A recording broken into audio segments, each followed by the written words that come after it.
Bonjour à tous.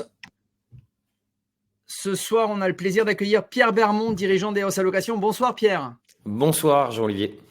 Alors, on est ravis d'accueillir Pierre et d'animer ce live Parlons Finance spécial marché financier. On est le 13 décembre aujourd'hui, donc quasiment à la fin de l'année. Ce soir, ça va nous permettre de faire un point, Pierre, sur cette année 2023 et de nous projeter vers 2024. Alors, c'est vrai que cette année, on a entendu les mots inflation, taux d'intérêt, banque centrale. Quid de l'année prochaine? C'est les grandes questions que nous allons essayer d'aborder et auxquelles nous allons essayer de répondre. Donc, dans un premier temps, ce que je vous propose, c'est de faire un point rapide sur le centre du patrimoine, pour ceux qui ne nous connaissent pas ou pour faire un bref rappel. On reviendra également sur le lien avec EOS Allocation et EOS qui aujourd'hui nous accompagnent depuis de nombreuses années. Il faut avouer que ce live a un vif succès. Vous l'attendez régulièrement. On nous en parle régulièrement en rendez-vous. Alors, Hélène et Xavier ne sont pas présents ce soir, mais en tous les cas, ils resteront à votre disposition pour répondre à toutes vos questions. C'est vrai que, vu la période, on a eu beaucoup d'arbitrage en 2023 et il y a beaucoup de questions, bien évidemment, sur la partie financière et sur le paradigme que nous vivons depuis quelques mois sur les taux d'intérêt et les marchés. Je vous souhaite à tous un très, très bon webinaire. On est parti. Essayez donc de poser un maximum de questions. Vous connaissez l'outil pour ceux qui nous suivent. N'hésitez pas, on essaiera d'y répondre en live et de répondre à toutes vos questions sur les marchés ce soir. Alors, pour le centre du patrimoine et revenir sur le focus de notre activité, donc on est acteur de la gestion privée depuis 20 ans. On a donc une relation privilégiée et unique avec nos clients, avec bien évidemment de la proximité, de la réactivité, de la stabilité. On s'est créé donc en 2001. Aujourd'hui, on conseille un petit peu plus de 450 familles et on reste une société à l'actionnariat familial. Point important à l'heure actuelle, dans le temps de la consolidation des cabinets de CGP. Aujourd'hui, notre actionnariat est donc à 100% familial et on met à votre disposition toute notre expertise patrimoniale pour répondre à toutes vos questions, que ça soit d'ordre fiscal, financier ou juridique. Alors aujourd'hui, comme je vous le disais, on va faire un focus avec Pierre sur l'actualité des marchés financiers, sur les classes d'actifs à privilégier. On va faire des focus fonds. Et on va aussi vous présenter donc le partenariat avec EOS Allocation. Alors, avec EOS, on est un partenariat privilégié depuis 2016. On a mis en place donc des profils dédiés. Ça veut dire que Pierre aujourd'hui et ses équipes mettent à notre disposition l'ensemble de leur savoir-faire. Aujourd'hui, on peut considérer que EOS Allocation est un peu le pôle de recherche financier du groupe. Régulièrement, ils nous fournissent donc des points macroéconomiques. Ça nous permet d'avoir et d'anticiper et de consolider nos visions. Ça nous permet aussi de challenger nos vues. Donc, c'est toujours très, très important et très intéressant de pouvoir échanger avec l'ensemble des équipes d'EOS Allocation. Ils nous font des reportings réguliers, bien évidemment, sur les fonds et les gérants. Alors, à chaque fois, j'aime bien poser la question, mais Pierre, c'est combien de rencontres fonds et gérants par an? Voilà, on est à plus de 600 maintenant.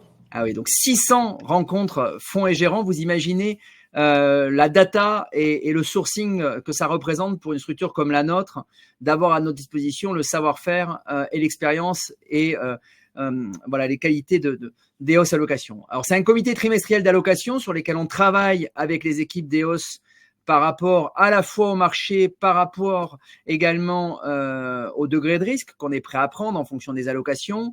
Et bien évidemment, tout ça sans aucun surcoût pour nos clients, puisqu'on le met à la disposition de nos clients. Donc, ça nous permet vraiment d'avoir un accompagnement sur mesure. Donc, Pierre, est-ce que tu peux te présenter en quelques mots et présenter EOS Allocation? Tu le feras aussi bien que moi. Oui, tout à fait. Donc, merci Jean-Olivier. Donc, EOS Allocation est une structure que j'ai fondée en 2011 avec dans l'idée d'accompagner des structures comme le Centre du patrimoine sur l'allocation d'actifs et la sélection de fonds. Donc, qu'est-ce que ça veut dire l'allocation d'actifs? Eh bien, l'allocation d'actifs, c'est quelle classe d'actifs je vais mettre dans mon portefeuille, avec quelle pondération. Et dans un deuxième temps, on va aller justement sélectionner des fonds qui finalement supportent le mieux cette allocation d'actifs. Donc, ça veut dire quoi? C'est-à-dire, dans un premier temps, on va se dire, tiens, on veut être en action européenne. Et dans un deuxième temps, on va aller chercher les fonds. Parce que trop souvent, les investisseurs vont d'abord chercher ce qu'ils appellent des bons fonds, qui bon, qu'est-ce que c'est un bon fonds? Il y aurait encore beaucoup à dire, et qui en fait agrègent le même facteur de risque dans leur portefeuille, alors que d'abord, à notre sens, il faut d'abord réfléchir à une allocation d'actifs avant de regarder les fonds. Voilà, donc notre métier, ça va être d'abord réfléchir à la macroéconomie, à la valorisation des marchés, vers où est-ce qu'il faut aller, et dans un second temps, ça va être rencontrer des gérants pour voir quels fonds on va mettre dans cette allocation d'actifs. Merci Pierre pour cette présentation exhaustive. Et nous, pour le coup, ça nous intéresse en tant que conseil de nos clients, d'avoir justement une société qui nous fournit l'ensemble de ces éléments. Et ce qui nous intéresse encore plus, c'est que Pierre est un allocataire d'actifs, c'est-à-dire qu'en fait, il n'a aucun lien particulier avec une société de gestion. Donc, ça nous permet d'avoir vraiment une totale indépendance dans le choix des sous-jacents qui sont pris aujourd'hui par la société EOS Allocation. Alors, je voulais faire un point rapide avant de rentrer dans le vif du sujet, parce que Pierre va rentrer de suite dans des éléments techniques. Macroéco, on va bien sûr essayer d'être pédagogique et explicite. Donc, surtout, n'hésitez pas à nous poser des questions. Je vois qu'il y a déjà une première question, on y reviendra juste après. On va juste faire un point rapide sur la performance des profils aujourd'hui fournis par EOS Allocation pour vous donner un peu une tendance. L'idée, c'était juste de vous mettre un bref rappel. Concrètement, cette année, on peut dire que toutes les performances et tous les indices sont dans le vert, quel que soit le profil. Alors, c'est vrai qu'on a vécu, on va dire, 3 temps. Même 4 temps dans cette année 2023, une première période qui est le premier trimestre, qui a été assez euphorique, une deuxième période qui est une période qui va de avril à octobre, un petit peu moins euphorique, et depuis le mois d'octobre, là, tout d'un coup, on a un regain sur les marchés, et tu y reviendras peut-être, et tu nous expliqueras pourquoi aujourd'hui on a ce regain sur les marchés, et qui peut être peut-être, je donne un peu de teasing, corrélé au taux d'intérêt et aux anticipations.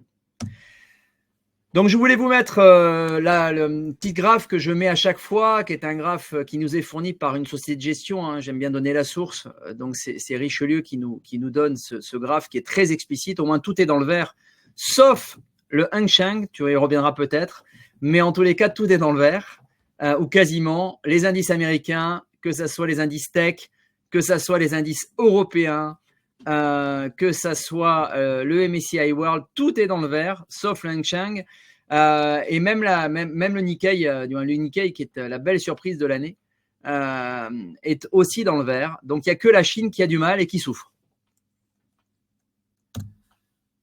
Deuxième élément, et j'aimerais que ça soit un peu le fil conducteur à chaque fois que je vous présente les taux souverains. Vous verrez qu'il y a quand même une certaine corrélation. Alors, je vais le faire de manière caricaturale pour bien comprendre, mais concrètement, aujourd'hui, on constate que le taux 10 ans français, qui est un peu le taux normatif 10 ans, qui est à 2,77, c'était hier, voilà, il est quand même à un niveau assez élevé. Je rappelle que le taux 10 ans français, il y a encore 2 ans et 3 mois, était négatif.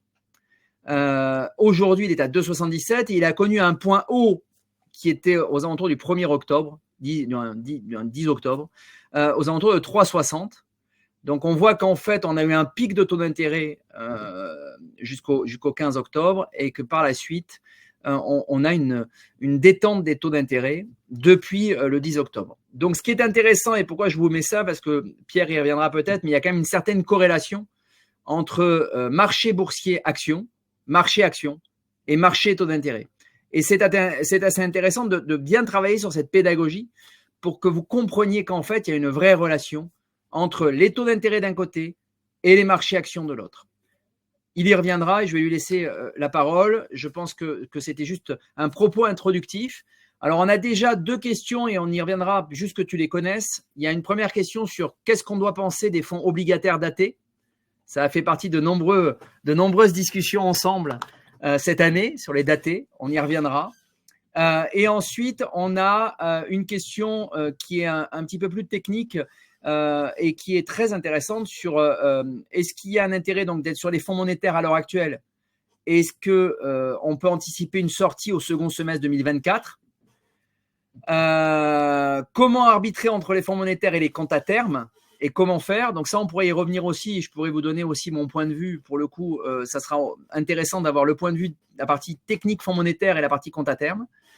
Et comment arbitrer entre les fonds datés, les fonds obligataires short terme, ou en tous les cas les fonds obligataires en gestion active. Voilà, il y a déjà des questions un peu techniques, Pierre, et je sais que c'est des choses qui ne sont pas faites pour te déplaire. Donc, je te laisse faire ta presse.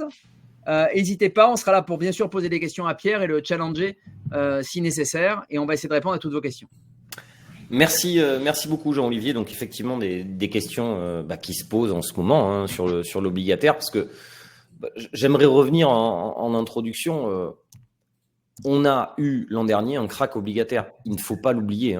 On avait des taux qui étaient proches de 0 et les taux sont passés de 0 à 4. Je schématise, mais à peu près c'est ça.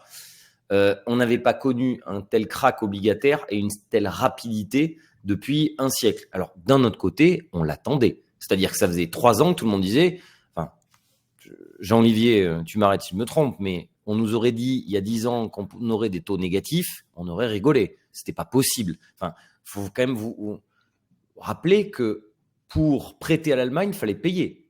On prêtait à un État et c'était nous qui payions. Donc c'était, enfin, concrètement, on n'aurait pas pensé que c'était possible et c'est ce qu'on a vécu. Donc on savait bien qu'à un moment donné, les taux allaient remonter. C'était obligatoire, mais aussi vite, aussi fort. Certains ont été surpris. Alors nous, dans les profils, justement, on n'avait pas d'obligataire et on en a remis parce que c'est une très bonne nouvelle pour vous. C'est-à-dire que les taux qui étaient à 0, ça veut dire que pour toute la gestion de patrimoine, quand on avait des profils notamment prudents ou équilibre, il manquait une jambe. Et on ne marche pas bien quand il nous manque une jambe. Il manquait cette jambe obligataire qui était productrice de performance et plutôt de manière régulière. Et là, on ne l'avait plus. Et là, on l'a retrouvé. Donc, c'est une super nouvelle. Alors, c'est sûr qu'il ne fallait pas avoir pris la paume juste avant. Parce que, pour vous donner un ordre d'idée, on se dit, tiens, les obligations de l'État américain ou de l'État français à 10 ans, c'est quand même super sécure. C'est quand même très, très défensif. L'an dernier, c'était moins 24. Moins 24%. Alors, c'est normal, vous n'avez pas eu de coupon. Et en plus, vous avez les taux qui sont remontés. Donc, les anciennes obligations ont perdu énormément de valeur. Oui, Jean-Olivier, tu voulais… Alors, juste pour que nos clients comprennent, en fait, il faut comprendre que, en fait, quand Pierre parle de moins 24% sur la partie obligataire, sur les taux souverains, il faut comprendre qu'en fait, quand vous avez des taux d'intérêt souverains qui étaient négatifs ou à zéro, et que vous avez une remontée des taux comme on l'a vécu en 2022, en fait, quand les taux remontent par rapport à une émission d'obligation qui a été faite au moment où les taux étaient à zéro, en fait, l'obligation se déprécie. Et à contrario, quand vous avez une obligation qui est émise en ce moment, avec des taux souverains qui sont à 3%, eh bien demain, quand les taux d'intérêt baissent, eh bien l'obligation s'apprécie.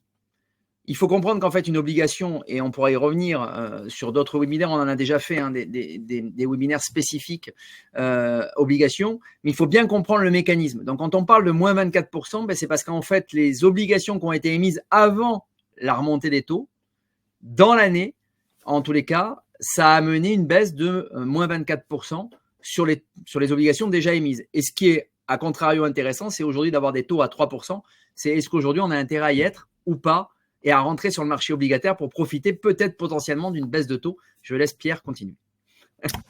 Merci Jean-Louis. Mais c'était vraiment, c'est quelque chose qu'il faut vraiment avoir conscience de ce crack obligataire de l'an dernier. Alors, on va faire comme on avait fait le trimestre dernier. On va commencer par la macroéconomie, on va regarder la valorisation et on va essayer de se donner quelles sont les classes d'actifs à privilégier aujourd'hui. Alors, la macroéconomie, je ne sais pas si vous vous souvenez, mais pour ceux qui ont jamais vu ce webinaire, comment dire ? Là, on a un indicateur de confiance des entreprises. Globalement, quand ça baisse, c'est pas bon. C'est-à-dire qu'on va vers pas une récession, mais du moins un ralentissement économique fort. Quand ça monte, c'est l'inverse, c'est plutôt positif. Là, on voit clairement, et en plus quand c'est en dessous de 50, on est plutôt en récession. Donc là, on y est bien, largement. Donc globalement, ça nous dit, on va en récession en Europe. D'ailleurs, on y est, l'Allemagne y est. Donc faut pas se leurrer. On est plutôt dans un environnement Est-ce qu'on est en récession? En récession, c'est l'épaisseur du trait, hein. Mais globalement, on ne voit pas encore d'amélioration. Ces indicateurs, ils ont un caractère avancé de l'ordre de 6 à 12 mois. Donc, ça veut dire que quand on aura touché le point bas, ça ne veut pas dire que ça va aller mieux tout de suite, ça va aller mieux plutôt horizon S2 2024, voire S1 2025. C'est ça l'idée. Aux États-Unis, même indicateur, c'est un peu mieux. Vous voyez, la fin de la courbe, là, quand on est là, ça rebondit un petit peu. Et c'est vrai qu'on a eu une assez grosse surprise sur ces indicateurs aux États-Unis et surtout sur les indicateurs de PIB. Le PIB au troisième trimestre 2023 aux États-Unis était proche de plus 5%. On ne s'y attendait pas du tout. Donc là, ça a été vraiment une grosse nouvelle. Pourquoi est-ce qu'ils arrivent à tenir nos amis américains? Ben, regardez ici, vous avez en turquoise le taux de chômage, en bleu foncé le déficit budgétaire. On est en ce moment en déficit budgétaire de moins 8%, alors même que ça va plutôt bien. On est monté jusqu'à 15% de déficit budgétaire Covid. Bon, ça, vous me direz, c'est Covid, c'est normal. Ok, très bien. Mais en ce moment, on est à 8% de déficit budgétaire. C'est énorme. Donc, on a beaucoup tapé sur Trump avec il dépensait. Biden a fait la même. Hein. Il a dépensé énormément. Donc, c'est pour ça aussi, il y a un stimulus fiscal qui contre le ralentissement. Donc, c'est quand même compliqué. On a d'un côté une banque centrale qui dit « Oulala, il faut qu'on ralentisse pour lutter contre l'inflation ». Pourquoi elle fait ça? Alors, je vais essayer d'être très clair. Une banque centrale, son job, c'est lutter contre l'inflation. Donc, elle monte les taux quand l'inflation est élevée pour justement calmer la machine. En fait, il y a un banquier central dans les années 50 qui comparait le boulot d'une banque centrale à un serveur avec un saladier de punch. Je m'explique. Globalement, il disait, quand il y a une soirée, tout le monde s'embête, il n'y a pas d'activité, on amène le saladier de punch, globalement, on amène l'alcool, puis là, tout le monde commence à s'ambiancer, très bien, la soirée part. Mais à un moment donné, avant que la soirée parte en sucette, globalement, on retire le saladier de punch parce qu'il ne faut pas justement que ça devienne un carnage. C'est la même chose pour l'économie. Quand l'économie s'emballe, on monte les taux, ça calme les investissements. Parce que autant vous dire, quand vous faites un investissement et que vous empruntez l'argent à 1% ou vous l'empruntez à 5 ou 6, ce n'est pas la même chose. Vous allez faire beaucoup moins d'investissements. Et à l'inverse, quand l'économie n'est pas bien, pas en bonne posture, vous baissez les taux afin de relancer justement l'investissement. Alors, et de décourager l'épargne également, parce que forcément, quand les taux sont à 5, vous allez beaucoup épargner parce que vous dites faut en profiter. À l'inverse, quand les taux sont à 0, vous dites ouais, je vais peut-être faire autre chose. Alors pour le coup, Pierre, est-ce qu'on peut dire que, du moins, c'est la question, c'est est-ce qu'on est au moment où le serveur va retirer le saladier de punch? Tu vas donner ta vision des choses. Alors Jean-Olivier, je crois que Jean-Olivier a fait un timing parfait parce que c'est dans 1h30 qu'on décide. Parce que globalement, Jérôme Powell parle ce soir. Et alors notre avis, c'est que les marchés se sont énormément emballés dernièrement. Les marchés aujourd'hui vous disent, c'est bon, la Fédérale Réserve, elle baisse les taux au premier trimestre 2024. C'est pour ça, comme Jean-Olivier l'a souligné, on a eu depuis octobre une remontée des marchés très très forte. Jérôme Powell, il a dit attention, on va faire attention que l'économie se calme et pour tuer l'inflation. L'inflation baisse, elle baisse un peu moins vite que prévu, mais on a eu des résultats de l'économie qui ont été plutôt très bons. Donc, nous, chez Hauss, on ne voit pas bien pourquoi il aurait un discours accommodant. Donc, peut-être que ce soir, il va doucher les marchés et que peut-être que demain, on va ouvrir en baisse, voire en forte baisse. Ça serait salutaire, on va dire. Et nous, c'est plutôt notre pari, parce que les marchés ont beaucoup anticipé un discours très accommodant de Jérôme Powell. Alors, je te remercie de souligner qu'on a toujours un bon timing, parce qu'il y a un an, jour pour jour, je vais te faire sourire, lors d'un webinaire, j'avais annoncé qu'on venait de passer le pic d'inflation.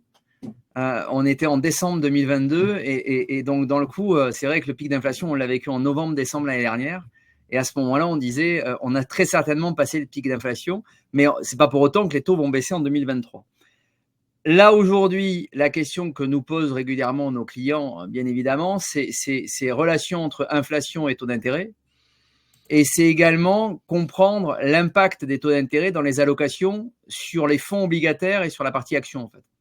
Voilà. C'est quel est l'impact de ces fonds-là, quel est l'impact de ces données-là par rapport au marché financier en globalité. Voilà, donc tu l'as dit toi-même, et c'est ça qui est intéressant pour qu'ils comprennent bien en fait. Merci Jean-Olivier. Alors, par rapport à ça, à cet optimisme du marché, oui. On vous a mis un autre indicateur. Donc ça, les indicateurs avancés, donc ces indicateurs qui ont un caractère prédictif sur l'économie. Alors, ça paraît magique. Attention, en fait, je vous le fais très simple avec l'immobilier, par exemple. L'immobilier dans le neuf, c'est quoi? Comment on mesure l'activité? C'est les ventes de logements neufs. Mais est-ce qu'on n'a pas quelque chose en amont qui peut nous dire, tiens, ce marché est en train de frémir, il se passe quelque chose? Oui, les mises en chantier, et encore en amont, les permis de construire. Mais vous êtes bien d'accord qu'un permis de construire, c'est un bout de papier administratif. Ce n'est pas de l'activité en tant que telle. Pourtant, ça nous donne une indication sur ce qui va se passer dans les mois à venir. Vous avez la même chose sur l'économie en général. Et là, vous l'avez ici synthétisé avec plusieurs indicateurs avancés. Aux États-Unis, à chaque fois qu'on a atteint le niveau en pointillé, on a une récession derrière.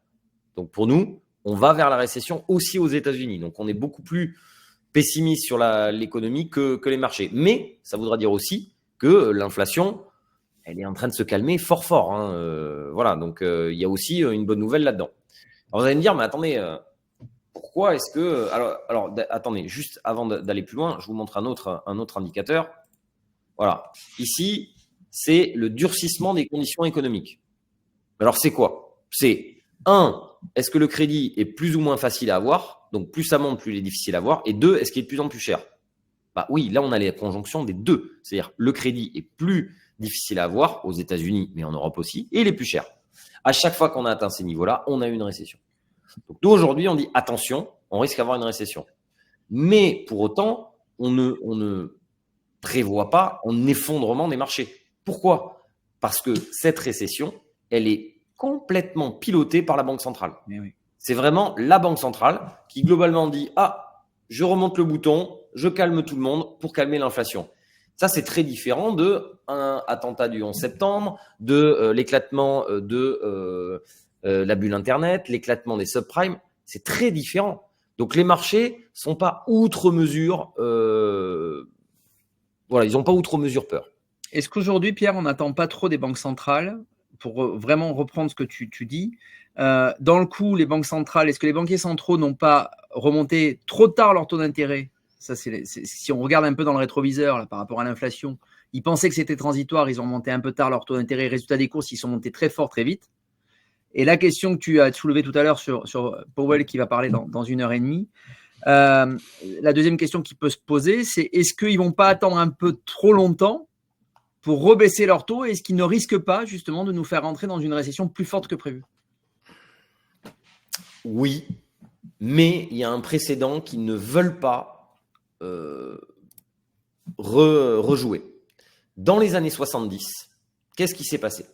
Dans les années 70, vous avez l'inflation qui monte fortement, on se prend le premier choc pétrolier et la Banque centrale augmente fortement ses taux.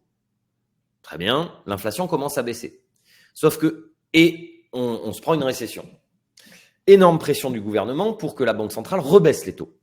Ce qu'elle fait. Mais elle les a baissés trop tôt et derrière, l'inflation est repartie. Avant même le deuxième choc pétrolier.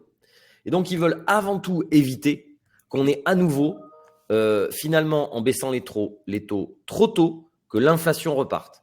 Et c'est ce que Jerome Powell a dit jusqu'ici. Il a dit « higher for longer ». Donc, ça veut dire quoi? Ça veut dire les taux, je vais les mettre élevés pendant plus longtemps. Plus élevés et plus longtemps. Plus élevés, il l'a fait, il les a montés. À notre sens, on va atteindre un plateau. On va voir ce qu'il dit ce soir. Hein. Mais pour nous, il risque un petit peu de doucher l'optimisme du marché. Nos clients pourront enchaîner après notre conférence, ils pourront enchaîner sur la conférence de Jérôme Powell.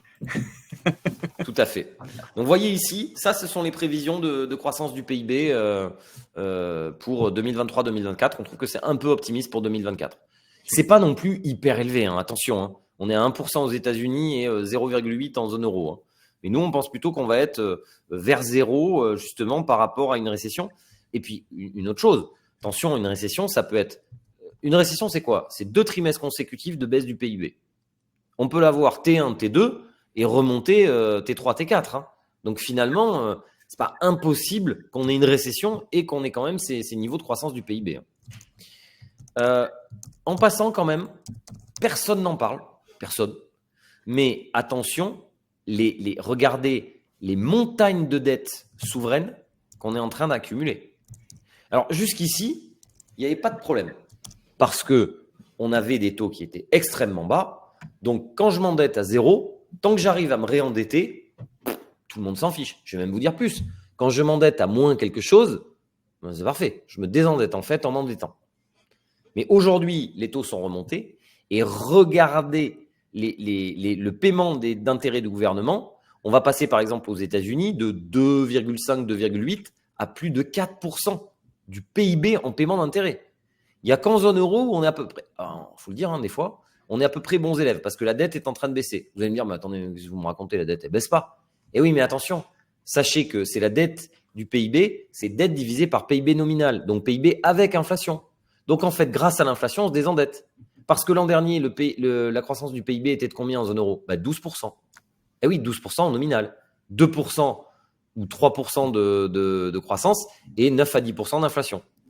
Donc en fait, c'est pas horrible et on a des taux plus bas en Europe. Pour une fois qu'on peut dire qu'en Europe ça va mieux, c'est mieux. Voilà, je dis ça en passant. Pour l'instant, qu'on soit clair, le marché s'en fout. Il ne regarde pas du tout ça. L'immobilier US.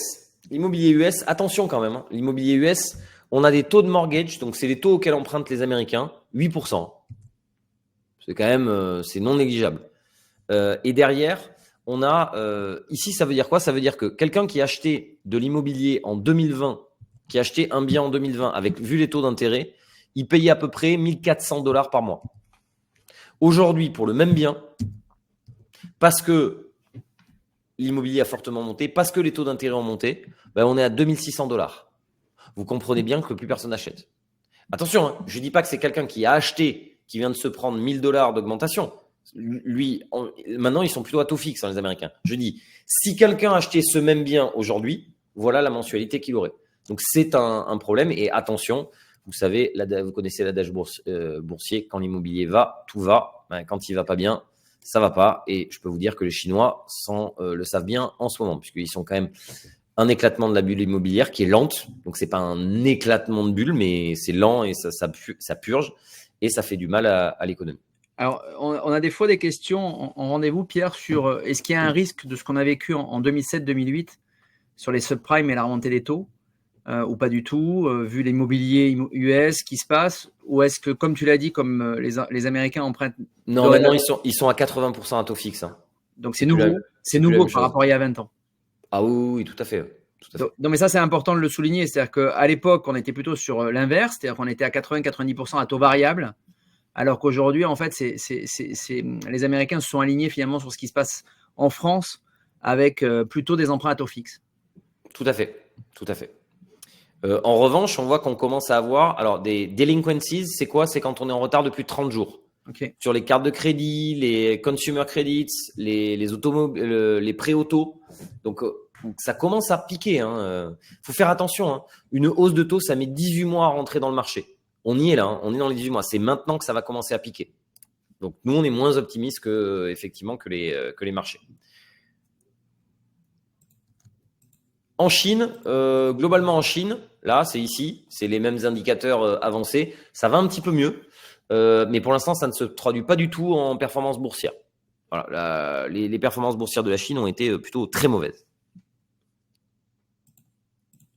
L'inflation, vous voyez, l'inflation en zone euro, elle baisse et elle va continuer à baisser, clairement, parce que justement, on va vers ce ralentissement économique. Vous n'augmentez pas vos prix quand on est en ralentissement économique.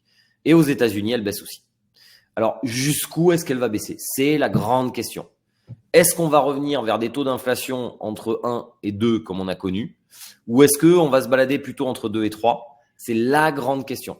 Et fonction de ça, eh bien, est-ce que justement, on va, avoir des taux qui vont rester élevés, enfin élevés, attention, hein, on est à 2, entre 2 et 2,5 en France, à 10 ans, c'est pas des taux élevés, on a été bien plus haut, hein, et avec une inflation qui n'était pas sur des niveaux stratosphériques non plus. Donc attention, hein, on pourrait tout à fait avoir des taux qui restent élevés pendant relativement longtemps, ça ne serait pas nécessairement une mauvaise nouvelle. Hein. Ça voudrait dire que votre partie obligataire donnerait du rendement tous les ans, mais on n'aurait pas un extra rendement avec la baisse des taux. Alors, il y a une question qui nous a été posée, Pierre, peut-être qu'on peut y répondre, puisque c'est plutôt dans la partie macro. À quoi s'attendre, c'est Paul qui pose la question, c'est à quoi s'attendre côté marché US avec les élections présidentielles en fin d'année prochaine? Est-ce qu'il peut y avoir de la volatilité et qu'est-ce qui se passe plutôt dans les années d'élection américaine? C'est un peu une question qui est intéressante et qui revient régulièrement. Je pense qu'on n'en a strictement rien à faire. Ok. Voilà, je vais être clair. Si c'est Trump, de toute façon, il n'y aura plus du tout l'effet nouveauté qu'on a pu avoir. Et en plus, il a été plutôt, je dirais, facilitateur pour les marchés. Donc, pro-marché, pro-business. Donc, ça, il n'y a pas de problème. Je pense qu'il n'y a pas de problème. Après, ça peut créer de la volatilité parce qu'il va nous faire des annonces. Hein. Effectivement, on sait qu'il est fort là-dessus, sur les annonces. Enfin, je dis sur les annonces. Le problème, c'est que quand il fait une annonce, elle a beau être stupide, des fois, il le fait réellement. Hein, parce que vous savez que son truc, c'est ce que je dis, je le fais. Et il l'a fait. Voilà, je ne sais pas si ça répond aux questions. Ah si. Et ce que je te propose, c'est qu'on lance un sondage, préparer un petit sondage sur l'inflation, justement avec sa présentation que tu viens de faire. J'aimerais avoir le sentiment de nos clients. Bah ça, ça tombe bien, ça c'est le sentiment du marché sur la baisse des taux. Ça c'est ce que dit le marché. Donc en vert, vous avez les hausses de taux qui ont eu lieu. En pointillé, c'est ce qu'attend le marché. Donc en pointillé, on est dès janvier 24, le marché voit une légère baisse de taux. Donc la question, c'est en 2024, est-ce que l'inflation va baisser, augmenter ou vous ne savez pas? Vous pouvez donner votre sentiment, c'est votre sentiment de marché. Hein, on vous demande pas d'avoir. Par rapport au graphique, c'est-à-dire par rapport à globalement 3 aux US et 2 en Europe, c'est ça? C'est ça, 3 aux US, 2 en Europe, sachant qu'il y a un an, jour pour jour, on était à près de 10%, entre 7 et 10%, on va dire, en inflation US-Europe. Donc, on a déjà diminué on a vraiment baissé fortement. On a baissé fortement puisqu'on est à plus de la moitié du chemin par rapport à là où on est parti il y a un an. Donc, l'action des banques centrales, pour le coup, a quand même eu un effet sur l'inflation concrète. Ces deux graphiques le montrent de manière tout à fait corrélée avec les taux d'intérêt qu'on voit, du moins qu'on a vu tout à l'heure. Donc, le sentiment global, c'est 75% de nos clients pensent que ça va baisser, 17% vous ne savez pas et 8% que ça va augmenter. Donc, il y a quand même une petite hésitation chez nos clients. Il y en a certains qui pensent que ça peut augmenter l'inflation. Bon, on a quand même une tendance baissière quand même aujourd'hui, hein, très clairement. Oui, elle est plutôt claire. Hein. Ça, c'est évident. Mais si en tous les cas on a raison et qu'il y a plutôt un ralentissement, voire un ralentissement fort aux États-Unis, bon bah très clairement, ça va être dur d'avoir de l'inflation. Hein. Ça, il faut être clair aussi par rapport à ça. Hein. Ah oui, et toujours pour l'inflation, on entend beaucoup dire oui, mais le marché de l'emploi tient. Et le marché de l'emploi américain est très robuste. Donc, il y aura de l'inflation. Ça, c'est quand ça baisse, c'est l'emploi qui se détériore. Vous avez la moyenne des crises de 2008, 2000, 90, 80 et 74 à partir du moment où, bon, ça c'est un truc technique, la courbe des taux s'inverse. Bon, bref, disons à partir du moment où on pense qu'on va aller en récession. En noir, vous avez la courbe de l'emploi à aujourd'hui. Donc globalement, on est en train de suivre exactement le chemin classique d'une récession par rapport à l'emploi. Donc l'emploi, n'oublions pas, est un indicateur retardé. L'emploi va se détériorer. Donc on n'aura plus ce facteur inflationniste sur l'emploi dans 6 mois, 1 an. Moi, je fais le pari qu'on n'aura plus, justement, on n'aura plus ça. Si on regarde ne serait-ce qu'en France, hein, depuis 3 mois, là, depuis le mois d'octobre, on entend clairement qu'il y a de la destruction d'emplois et on commence à avoir un premier signe des effets que tu indiques en ce moment. Même si là, tu parles de la partie US qui, bien évidemment derrière, va s'amplifier. Oui. Donc, macroéconomiquement, on en est où? Il faudrait plutôt faire, c'est-à-dire qu'on a des zones US et Europe où l'inflation est en train de baisser, mais aussi la croissance. Ce qui veut dire, normalement, il faut privilégier les obligations, alors que dans les émergents, l'inflation, il n'y en a pas. Et il n'y a pas de grands mouvements, sur l'inflation, donc il n'y a pas vraiment à choisir. Et on est plutôt en croissance positive, donc c'est plutôt des actions. Maintenant, regardons la valorisation. Donc la valorisation, tu voulais ajouter quelque chose, pardon, Jean-Olivier? Non, là c'est très très bien, le timing est parfait. Et il faut juste que nos clients comprennent qu'en fait, quand on travaille ensemble sur les allocations et la construction des allocations, on fait toujours la même chose, entre guillemets, intellectuellement. C'est-à-dire qu'on part d'un point macro et on essaye d'anticiper, sachant qu'on n'a pas de boule de cristal, mais on essaye de se projeter sur ce qui peut se passer à l'horizon de 3 mois à 6 mois, parce que les marchés financiers ont une tendance à anticiper. Et en fait, c'est des tendances de marché. C'est-à-dire qu'aujourd'hui, ce que Pierre a voulu vous dire, c'est que les marchés ont, par exemple, très fortement rebondi depuis le mois d'octobre, parce que l'anticipation des marchés, c'est que les banques centrales vont être accommodantes sur les taux d'intérêt. Et donc, dans le coup, ça a détendu les taux d'intérêt et ça a fait monter les marchés actions. Alors, ça a fait principalement aussi remonter les marchés actions qui avaient principalement dévissé. Donc, dans le coup, on a récupéré une partie de la baisse sur certaines valeurs, mais pas sur tout.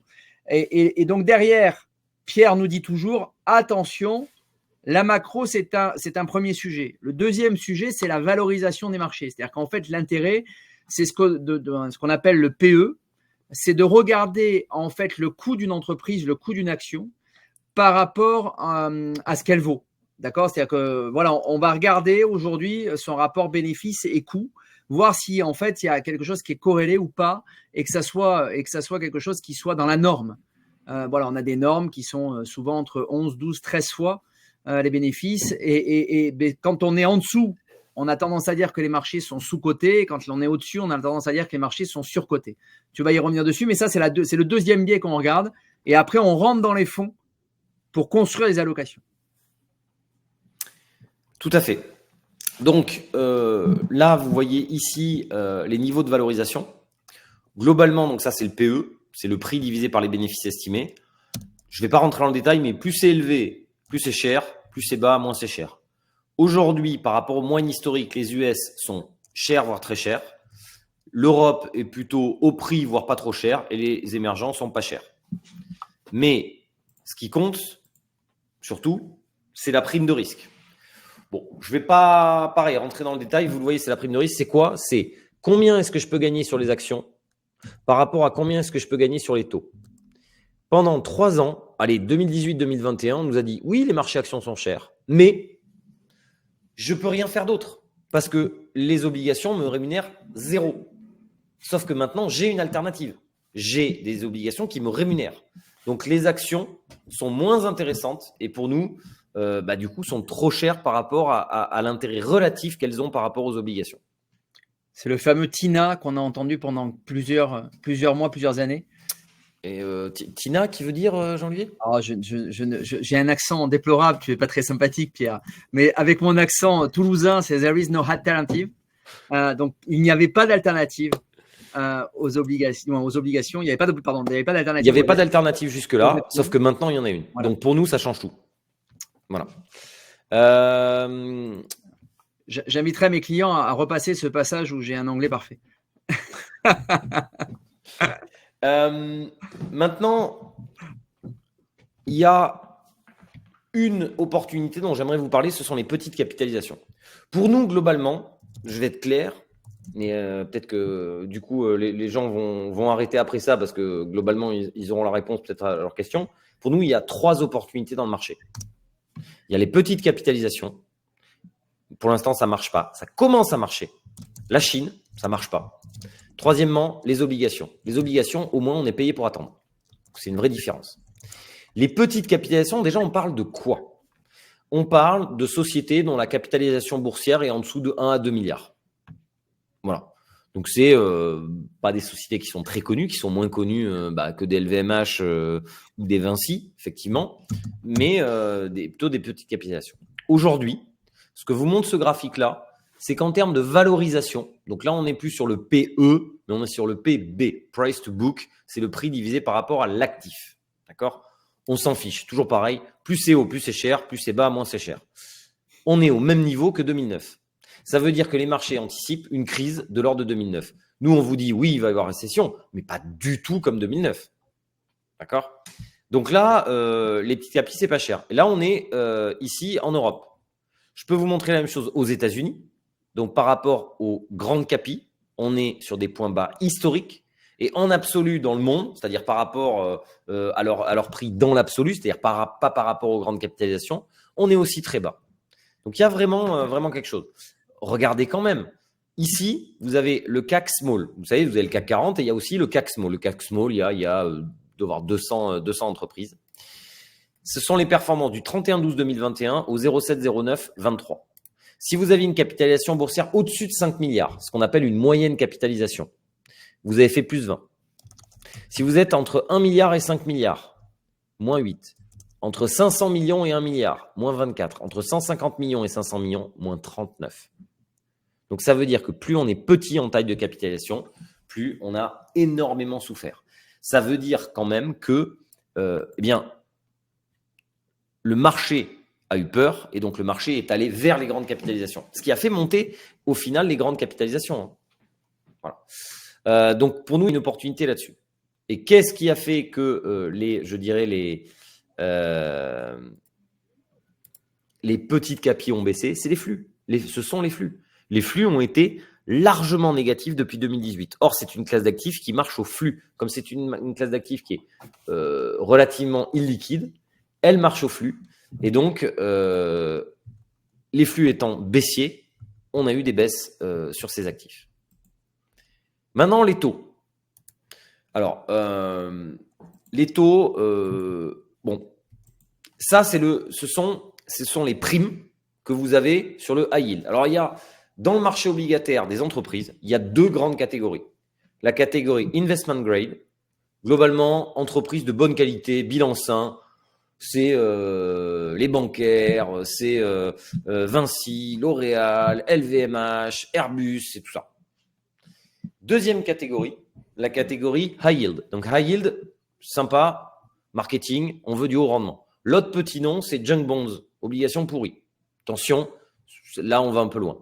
Ce sont des obligations à la solvabilité médiocre. Médiocre voulant dire en dessous de la moyenne. Donc attention, il ne faut pas tout mélanger. Il y a dans le high yield, il y a des choses, on va dire le haut du panier du high yield, on est dans une entreprise, voilà, vous avez du, je sais pas, Picard surgelé, vous avez, il n'y a pas longtemps, c'était Stellantis, donc on est quand même dans des entreprises de grande taille. Hein. C'est pas, je ne suis pas en train de vous parler de trucs type Solocal ou Casino, là où on est sur des niveaux de notation qui sont beaucoup plus bas. Mais globalement, ce high yield, il rémunère aujourd'hui 4,5% au-dessus des emprunts d'État. Alors vous allez me dire, attendez, les emprunts d'État, ils sont à 3, 2, 3. Donc ça veut dire qu'on est sur du 6,5, 7. Oui. Mais aujourd'hui, ce que je vous dis, c'est qu'à chaque fois qu'on a une récession, on est plutôt entre 8 et 10 au-dessus des emprunts d'État. Donc pour nous, on n'est pas assez payé. D'autant plus qu'aujourd'hui, on a des taux de défaut, c'est ce que vous voyez là, les taux de défaut sont en train de remonter. Ça y est, ça remonte les taux de défaut. Ils sont bas encore, mais ils sont en train de remonter. Si on anticipe une récession, nous ce qu'on dit, c'est que ne faut peut-être pas aller sur le high yield. Donc on a un débat avec Jean-Olivier là-dessus, je dois avouer. Et donc là, je vais répondre à la question des fonds datés. Donc, est-ce qu'on aime bien les fonds datés? Oui et non. On préfère les fonds ouverts, c'est-à-dire que vous avez les mêmes, on aime l'obligataire, mais on préfère l'obligataire investment grade à l'obligataire high yield. Globalement, on préfère les bonnes sociétés aux mauvaises sociétés. On est prêt à avoir des taux plus faibles, mais on pense que sur le high yield, il y aura peut-être un peu plus de casse. Les fonds datés sont globalement des fonds où il y a beaucoup de high yield, mais on en trouve où il n'y a pas trop de high yield, ou on est sur le haut du panier du high yield. Donc, pourquoi pas, mais vraiment en étant très sélectif sur ce type. Ne soyez pas attirés par du rendement pour du rendement. Parce que du rendement derrière, quand vous serez à la fin de votre daté, en 2028-2029, il faudra voir s'il n'y a pas eu de casse. Voilà. Jean-Olivier, tu voulais ajouter quelque chose là-dessus? Alors, ce qu'on peut rajouter… On a eu quelques belles discussions là-dessus. Alors, ce qu'on peut rajouter, alors oui, on a eu quelques belles discussions, mais en fait, si on analyse entre les lignes, on a exactement la même vision, entre guillemets. C'est-à-dire que concrètement aujourd'hui, on va dire que ça dépend déjà le timing, quand est-ce qu'on a fait faire les investissements ou les arbitrages à nos clients. Je dirais que par exemple, septembre-octobre, à notre échelle, on a été très investment grade, puisqu'on avait vraiment un vrai point d'entrée avec un paiement dans les fonds qui était très élevé. Et on en avait pour son argent, puisque la prime de risque, pour le coup, sur les fonds investment grade était très correctement rémunérée. Le taux de défaut sur ce qu'on appelle l'IG, donc investment grade, est quand même très faible, même s'il existe. Hein. On aura moins de chances d'avoir des Airbus qui déposeront le bilan que des boîtes un petit peu plus risquées. Et en fait, l'idée pour nous, c'est pas non plus d'aller dans le high yield qui irait chatouiller ce que Pierre a appelé tout à l'heure les junk bonds, c'est-à-dire peut-être le haut du panier. Il y a une jonction entre le IG, on va dire, aujourd'hui et le début du high yield, parce que le début du high yield rémunère encore un peu correctement. Après, le but du jeu, c'est quand même d'aller chercher un peu du rendement et d'avoir un équilibre, on va dire, entre rendement et risque assez équilibré. Donc, je rejoins parfaitement Pierre. Et dans nos allocations aujourd'hui, qu'on travaille avec EOS Allocation, bien évidemment, dans nos allocations qu'on préconise à nos clients, il y a du daté, mais il y a également de la gestion active. C'est-à-dire qu'on fait rarement du full daté. Donc, dans la gestion aujourd'hui des fonds actifs, justement, ça permet également d'aller chercher certaines techniques, une certaine technicité dans les fonds obligataires qu'on ne retrouve pas dans les datés. Déjà, il y a une technicité, c'est l'arbitrage, puisque dans les fonds datés, le principe même, c'est ce qu'on appelle du buy and hold, c'est-à-dire que concrètement, on achète et on conserve jusqu'au terme. Et alors que dans la gestion active, justement, l'intérêt, c'est que les gérants vont avoir normalement la capacité d'arbitrage. Donc Pierre, il va y revenir, mais on se rejoint complètement dans ton analyse et dans ce qu'on fait faire à nos clients dans les allocations. Après, là où on s'est taquiné, c'est que Pierre, pour le coup, si on va jusqu'au bout du débat, est quand même plutôt sur la gestion active en obligataire que sur des fonds datés qu'il estime plutôt marketing. Mais donc, dans le coup, l'idée, c'est plutôt d'offrir de la visibilité à nos clients, d'aller chercher de l'investment grade et d'aller chercher justement des fonds entre l'investment grade et le high yield qui permettent d'avoir aujourd'hui une visibilité de taux embarqués alors à l'heure actuelle, entre 4,20 sur le IG jusqu'à 5,5, 6 sur le high yield, c'est-à-dire le premier stade du high yield sans aller chercher au-delà. Voilà, j'espère que ça a été clair. Merci Jean-Olivier. Ensuite, le contrariant. Moi, ce que je voulais juste vous montrer, c'est qu'il y a énormément de cash aujourd'hui chez les investisseurs. Énormément de cash. Alors, c'est normal d'un certain côté parce que le cash rémunère. Et je reviens à la question d'Olivier qui dit voilà les DAT, les fonds monétaires. Oui, ça a un intérêt aujourd'hui. Ça a un intérêt et ça a de l'intérêt en faisant un petit jeu de mots financier. Mais oui, tout à fait. Mais ça veut dire aussi que s'il y a une forte baisse de marché, il y aura énormément de monde pour racheter le marché. Et donc, on en vient justement à nos recommandations. Donc, je me permets, excuse-moi de te couper. Quand tu reviens sur la question justement fonds monétaire compte à terme, je crois qu'on peut en complément par rapport à ce que tu viens de dire. La différence entre fonds monétaire et compte à terme, si je peux faire juste une petite parenthèse pour que les clients comprennent bien, l'intérêt entre un fonds monétaire et un compte à terme, c'est que sur le compte à terme, vous allez avoir des durées qui vous sont proposées, qui vont de 12 à 60 mois. Alors, à l'heure actuelle, sur le marché, on est plutôt entre 12 et 36 mois. Ça veut dire que concrètement, sur un compte à terme, l'intérêt d'un compte à terme, c'est que vous garantissez finalement le taux sur une durée définie. Et à l'heure actuelle, si on considère que les taux d'intérêt vont baisser, eh bien, ça peut être intéressant d'avoir un compte à terme sur 36 mois parce que comme ça, vous avez une garantie de taux sur 36 mois. Est-ce qu'on est OK avec ça, Pierre, par rapport à des fonds monétaires qui, eux, pour le coup, vont évoluer au jour le jour?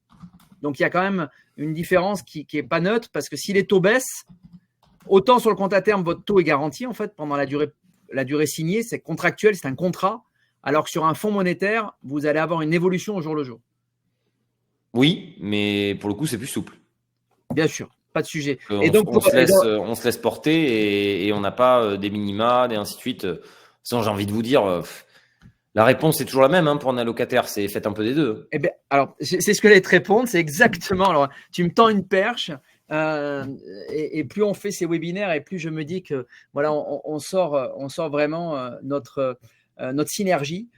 Donc oui, tout à fait. Et je dirais, faites un peu des deux. Et j'irai même plus loin que ça, c'est que dans les comptes à terme, plutôt que d'ouvrir un compte à terme, il faut en ouvrir plusieurs. C'est ce qu'on fait faire à nos clients aujourd'hui pour ceux qui veulent du rendement embarqué et qui savent à peu près se positionner. Si demain, vous avez, je sais pas moi, 100 000 euros à placer en compte à terme, et ben vous en faites, au lieu d'en faire un, vous en faites 5. Comme ça, si demain, vous avez besoin de liquidité, ben vous pourrez en casser un et garder les 4 autres. Et donc, j'en viens au dernier slide que sont les recommandations. Donc, sur les points positifs, c'est que l'inflation est en baisse. Le niveau de cash est élevé chez les investisseurs. Et donc, ça veut dire que même si on a des mauvaises nouvelles sur la macro, les marchés vont voir le verre à moitié plein en disant l'inflation est en train de baisser. Donc, ça, c'est bien. Et en plus, si ça baisse beaucoup, il y aura des investisseurs avec du cash pour retourner. Négatif, c'est qu'on est quand même en retournement économique. Et on a un durcissement des conditions financières. Encore une fois, on va voir ce soir ce que va dire Jérôme Powell pour savoir s'il va encore plus dans s'il va aller encore plus dans ce sens-là, ou si à l'inverse, il dit ça y est, là, c'est fait, on plie les gaules et puis on va arrêter le durcissement des conditions financières. Conclusion, pour nous, il y a peu de potentiel à la hausse comme à la baisse et attendre une correction. Donc, c'est ce qui a en partie été fait en octobre. Sur certains points, on a renforcé, mais on ne pense pas que il est dur pour nous de voir un plus 10 à partir de maintenant. Mais d'un autre côté, on ne va pas du tout à moins 20. Voilà. Action, préférence pour l'Europe et pour l'Asie versus les US, parce que les US sont très chers. Voilà. Alors, très chers. Tout dépend de ce dont on parle, parce que, vous le savez, cette année, c'est 7 actions qui ont fait tout le marché. C'est les fameuses 7 magnifiques. Donc, les Nvidia, Google, Alphabet, Google Alphabet, c'est la même, pardon, Apple, Amazon et ainsi de suite. Et le reste n'a pas bougé, ou très peu. Là, vraiment sur la fin d'année. Forte sous-valorisation des petites capitalisations. Retour prudent sur les foncières. Eh oui, l'immobilier. Mais attention, pas n'importe quel immobilier, les foncières cotées, c'est-à-dire l'immobilier coté en bourse. Parce que, justement, l'immobilier SCI, SCPI, il n'a pas encore trop bougé, il a baissé. Mais pour nous, il y a encore un risque. En revanche, si les taux rebaissent, là, en fait, c'est la même idée qu'acheter des obligations de longue durée. Acheter des obligations de longue durée ou faire de l'immobilier, c'est le même combat. Donc, retour prudent sur les foncières cotées. Je répète encore, c'est vraiment les foncières cotées, ce n'est pas des SCI ou des SCPI. Secteur préférence pour le style qualité. C'est-à-dire que d'un côté, on fait des actions internationales style qualité, c'est-à-dire du Nike, du Coca-Cola, du Unilever, du L'Oréal, des actions avec forte visibilité, d'accord, qui traversent facilement les crises. De l'autre côté, du value, c'est-à-dire les actions un peu délaissées, décotées sur l'Europe. Et pour nous, la techno US est trop chère. Sur les obligations d'entreprise, vous l'avez compris, les primes de crédit sont attractives. Il y a une opportunité, il faut y aller. Et plutôt sur l'investment grade, ou, allez, si je veux un peu aller dans le sens de Jean-Olivier, le haut du panier sur le high yield. Et retour prudent sur la duration, ça veut dire prendre des obligations d'un peu plus longue durée. On est arrivé à la fin de la hausse des taux, on peut prendre un peu de durée. Mais attention, on ne veut pas être trop long, on préfère des parties intermédiaires de la courbe, c'est-à-dire du 4, 5, 6 ans, pas plus. Matières premières, là c'est compliqué. C'est-à-dire que faire des matières premières aujourd'hui industrielles, alors que, je dirais, le ralentissement n'a pas vraiment commencé, il faudrait vraiment voir une amélioration pour retourner là-dessus. Voilà. Donc voilà un petit peu nos conclusions. Je crois qu'en timing, on est pas mal, puisque 18h58, c'était on est pas mal. On est pas mal. On est pas mal. Il y a beaucoup de questions. Oui. Alors, pour le coup, on va essayer de répondre un peu à tout. Là, l'idée, c'est d'être justement un peu ouvert. Alors, il y a une question sur concrètement aujourd'hui, quels sont les paramètres qu'il faut regarder si on. C'est un peu vrai d'ailleurs dans tous les cas. Si on sélectionne un fonds obligataire, qu'il soit daté ou non daté, quels vont être donc les paramètres essentiels à regarder? Alors, j'aurais tendance à dire, tu me dis si tu es OK avec ça. Bon, il y a les frais, bien évidemment, parce qu'entre autres, sur le buy and hold, donc sur les fonds datés, les frais sont un des éléments essentiels à regarder parce que concrètement, les fonds, en fait, achètent des obligations et les portent jusqu'à leur échéance. Donc, il faut vraiment avoir des frais de gestion qui soient les plus faibles possibles. Ensuite regarder la notation qu'il y a à l'intérieur du fonds et le rendement embarqué. Est-ce qu'on est OK avec ça, Pierre? Oui, tout à fait, tout à fait. Voilà. Et on a un peu la même chose sur les fonds ouverts. Là aussi, on nous demande si tu as, alors sans vexer personne, mais est-ce que tu as quelques fonds auxquels tu penses qui peuvent être intéressants en fonds obligataires ouverts et qui peuvent faire partie d'une allocation avec du sens?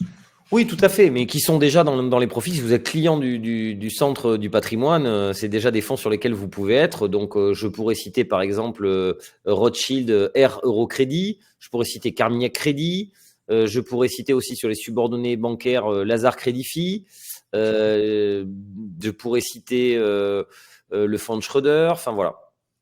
Oui, bien sûr, il y en a un certain nombre, tu les as cités, voilà, des fonds avec lesquels on a l'habitude de travailler. On peut, du moins, tu as dressé un bon panorama de ce que nous retrouvons dans nos allocations. Il y a une question sur les obligations émergentes. Vous conseillez devises locales, couverture, qu'est-ce que Parce que globalement, on trouve que le dollar est un petit peu élevé aujourd'hui et si on a un retournement du dollar, c'est plutôt les devises locales qu'il faut privilégier et en plus, les devises locales sont plutôt bon marché et les pays émergents ont plutôt des taux élevés par rapport à nous et sont plutôt dans un cycle macroéconomique qui privilégierait les devises locales.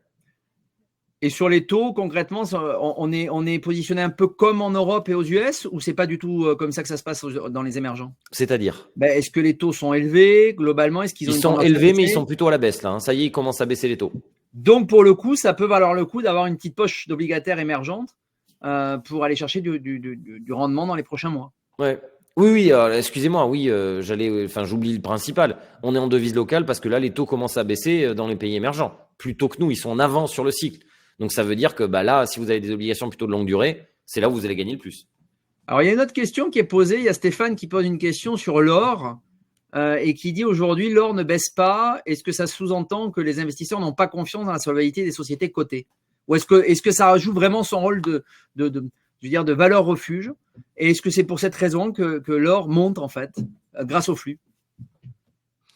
Alors, l'or, très sincèrement, j'en perds mon latin parce que l'or, logiquement, il monte quand les taux d'intérêt réels, c'est-à-dire le taux nominal moins l'inflation, est négatif et ça doit baisser plus les taux réels augmentent. Et là, ça a augmenté quand les taux réels ont augmenté. C'est un peu complexe. Alors, il y a les banques centrales émergentes qui achètent. Il y a cette problématique de dédollarisation. Mais bon, l'or, c'est toujours pareil. C'est la valeur qu'on lui donne, c'est celle qu'on est prête à lui donner. Il n'y a pas fondamentalement de valeur à l'or. Donc, bon, je préfère pas esquiver cette question, mais… Alors, je vais aller dans ton sens, Pierre, parce que nous, on nous pose souvent la question, en fait. En rendez-vous, concrètement, nos clients nous posent souvent la question sur les matières premières, sur l'or, qu'est-ce qu'on en pense, les devises. Alors moi, aujourd'hui, j'ai un principe assez simple et assez basique sur tout ce qui concerne l'or, les matières premières et les devises. Alors, sachant que c'est trois univers différents, mais on est quand même sur des valeurs ultra spéculatives et sur lesquelles, en fait, il n'y a pas que les flux. Il n'y a pas que les flux qui vont faire la valeur de l'or, qui vont faire la valeur des matières premières. Par exemple, sur les matières premières, il y a clairement aujourd'hui, sur le pétrole par exemple, il y a clairement aujourd'hui un rapport de force entre les pays producteurs, ceux qui aujourd'hui ont la capacité d'influencer le prix du baril, soit en augmentant le nombre de barils jour, soit en le baissant, soit voilà. Donc il y a vraiment un vrai problème politique, géopolitique, on va dire mondial. Et finalement, on fait un pari en fait. C'est plutôt un pari que réellement une valorisation. Alors c'est vrai que le pétrole a beaucoup baissé dernièrement. La question, c'est est-ce qu'on est capable d'anticiper à échéance 12 ou 24 mois si le pétrole va remonter? Honnêtement, j'en suis incapable aujourd'hui de vous dire si le pétrole va augmenter ou pas. Je ne sais pas Pierre, mais je pense que c'est pareil. Et on est pareil sur l'or. Là aussi, c'est pareil. C'est quelles sont les incidences qui font que l'or baisse ou monte? Ça devient très complexe. Donc aujourd'hui, très clairement sur l'or, je ne sais pas si on peut dire que c'est une valeur refuge, mais c'est un peu incompréhensible. Ouais, c'est compliqué. Alors ensuite, on a une question, avant de conclure, une question qui est intéressante, je l'ai classée par thème et je l'ai mis à la fin. Il y a une question sur l'immobilier, parce que tu as parlé de l'immobilier tout à l'heure et des foncières cotées. Et je veux bien faire une parenthèse là-dessus parce qu'on nous pose là aussi souvent la question. D'un côté, on a les foncières cotées. Donc là, pour le coup, si je donne des valeurs, c'est tout ce que vous pouvez entendre sur Gecina, Clépierre, Unibail. Voilà, c'est des valeurs qui en fait sont détenteurs de centres commerciaux, les louent, les exploitent. Et en fait, vous, quand vous investissez dans la valeur, vous investissez pas dans l'immobilier, mais vous investissez dans la valeur.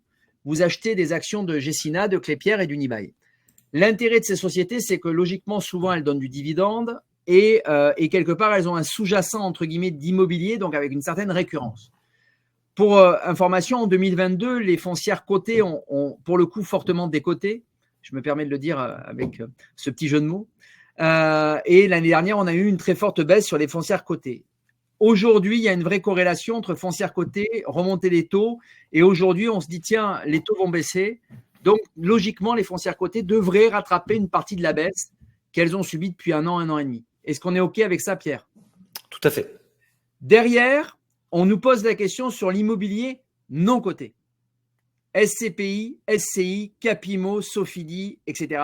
Donc là, on pourrait faire un webinaire sur le sujet, parce qu'en plus, je suis assez prolixe sur le sujet. J'invite d'ailleurs tous ceux qui n'ont pas vu le webinaire du mois de septembre, je crois qu'on a fait spécifiquement sur l'immobilier et sur les SCPI, à le regarder. Et à notre vie, dans la vision des choses, et que penser des SCPI. Donc aujourd'hui, très clairement, moi, à mon avis, je pense que les baisses des SCPI, ce n'est pas encore tout à fait terminé parce qu'on va avoir une évaluation au 31/12/2023 et il se pourrait que certaines SCPI continuent à dévaloriser leur valeur. Ça, c'est le premier point. Le deuxième point, aujourd'hui, très clairement, l'impact des évaluateurs, de ceux qui évaluent, des experts immobiliers, est quand même très important dans la valorisation des SCPI aujourd'hui. Je rappelle qu'à l'heure actuelle, il y a à peu près 5 sociétés d'évaluation en France. Il n'y en a que 5. Hein. J'ai été surpris pour avoir cherché sur le sujet des évaluateurs, sachant qu'il y a une société d'évaluation qui détient 40% des parts de marché et qui est une filiale à 100% d'une banque française bien connue, qui a du verre et des hirondelles. Donc, dans le coup, on se doute donc de qui est la filiale.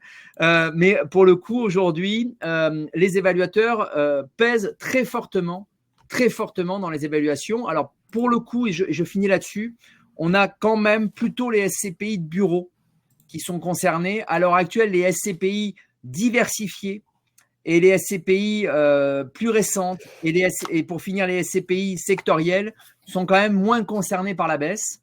Après, est-ce qu'elles seront ou pas résistantes jusqu'au bout du marché?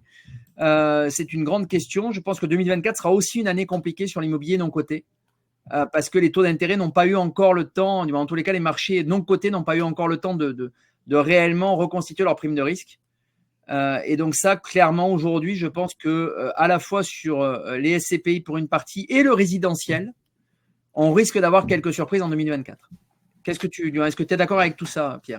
Oui, tout à fait. Mais les foncières cotées, c'est vraiment autre chose. On est plus sur du commerce, on est sur de la logistique, on est sur d'autres choses. Et encore une fois, justement parce que c'est coté, ça a déjà eu tout l'impact de la baisse. Enfin, on vous parle d'un actif qui a baissé de 50% par rapport à ses plus hauts, hein, quand même.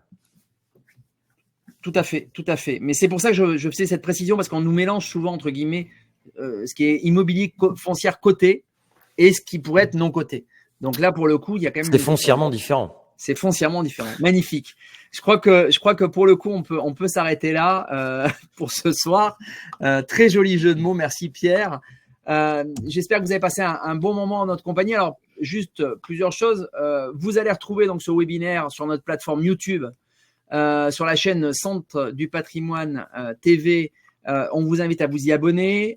Vous êtes maintenant habitués. Vous pouvez vous abonner à tous nos réseaux sociaux. On reste à votre disposition. Je le répète, je l'ai dit en début de webinaire, Hélène et Xavier n'étaient pas présents ce soir, mais ils restent à votre disposition pour répondre à toutes vos questions. On vous accompagne au quotidien. On est vraiment dans un métier passion. On adore ce qu'on fait. On est là pour vous délivrer un maximum d'informations. Je vais lancer un dernier sondage sur le format du webinaire pour savoir s'il vous a convenu. On espère que oui. Et on vous donne rendez-vous en début d'année 2024. On va vous souhaiter de très très belles fêtes de fin d'année avec Pierre et un très bon réveillon. J'espère que voilà, ce webinaire vous a apporté toutes les réponses que vous attendiez. En tous les cas, a priori, tout le monde est satisfait. On est à 100%, Pierre, de clients satisfaits présents ce soir. Donc, c'est une belle satisfaction. On termine sur cette note-là pour cette année 2023. On te remercie, Pierre. Merci beaucoup. Merci à vous. Très bonne fête de fin d'année. Pour tout ce que tu nous amènes en permanence et les échanges constructifs qu'on peut avoir au quotidien sur les marchés financiers. Tu es toujours de bons conseils et on se challenge fortement, ce qui permet de nourrir nos réflexions. Merci beaucoup à toi. Merci beaucoup. Merci, au plaisir. Au revoir. Au revoir, à très bientôt.